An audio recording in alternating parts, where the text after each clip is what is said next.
Ed Wengren, a research associate with New Jersey Farm Bureau.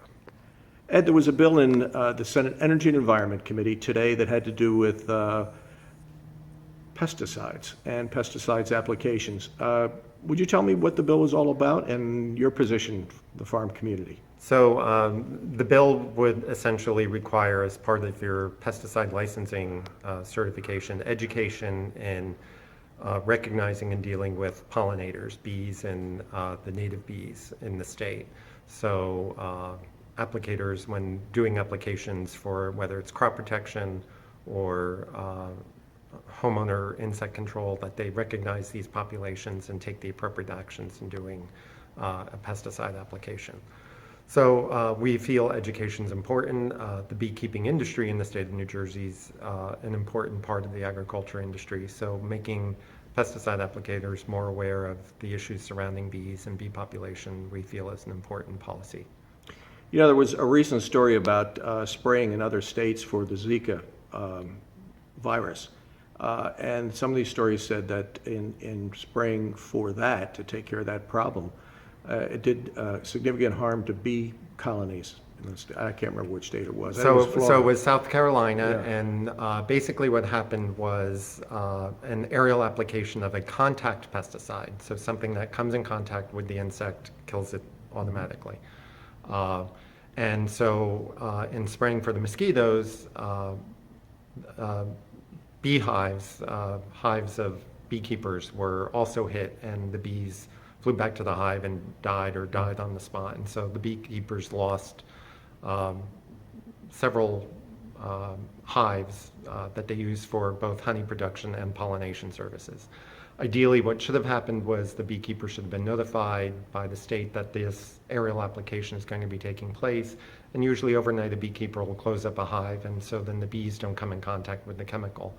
The way that particular one works is it's a contact one. Pretty much once the sun comes up or it's exposed to daylight in the environment, it dissolves. So it doesn't impact, it doesn't have a residual impact where they would pick it up off the flowers or anything like that.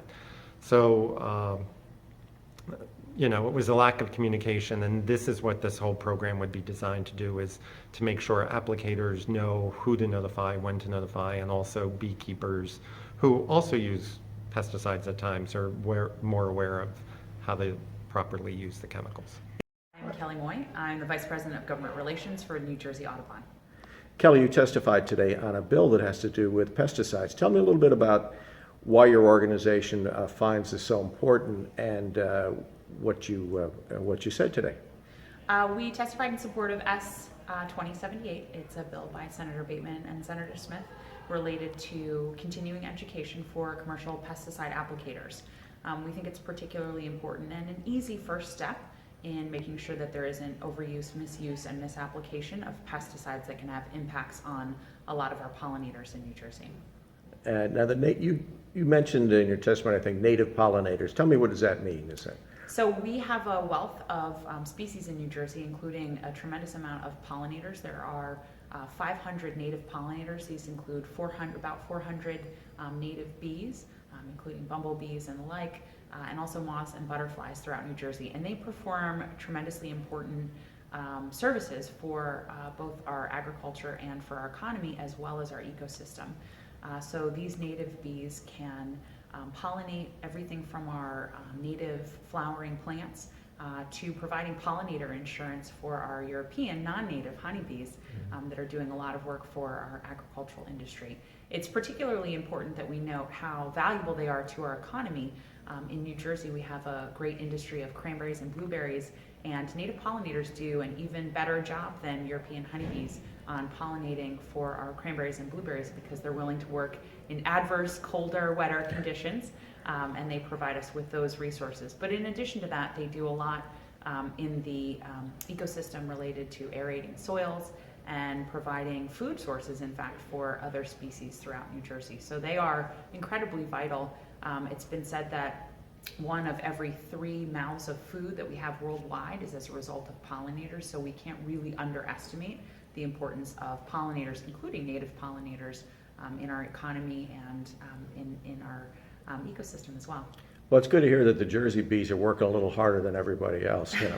As per usual, longer, harder hours, yeah. Kelly, worldwide, bee pollinations have been under stress in recent years, and how bad is the situation here in New Jersey?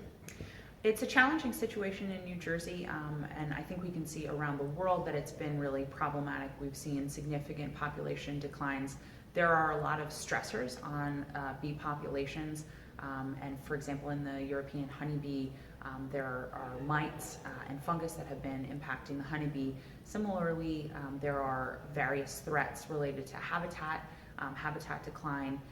What we have seen from pesticides, however, is that exacerbates some of the issues that we have with our bee population. So, for example, there can be lethal and sublethal impacts from pesticides. Some of the sublethal impacts can have long-term impacts on the population, and those can include things like loss of navigational skills and inability to reproduce, which long-term can have an impact on the population.